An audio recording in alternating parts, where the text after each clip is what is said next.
அஸ்ஸலாமு அலைக்கும் வரஹ்மத்துல்லாஹி வரகாத்துஹு. பிஸ்மில்லாஹிர் ரஹ்மானிர் ரஹீம்.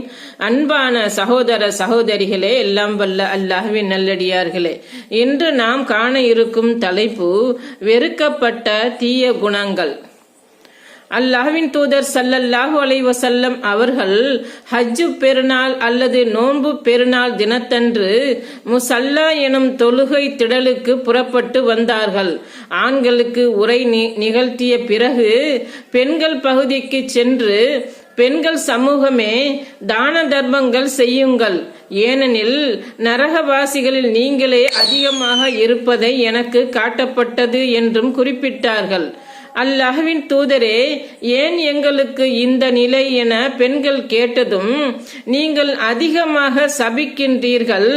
மனக்கட்டுப்பாடு மிக்க கூறிய அறிவுடைய ஆண்களின் புத்தியை அறிவிலும் மார்க்கத்தின்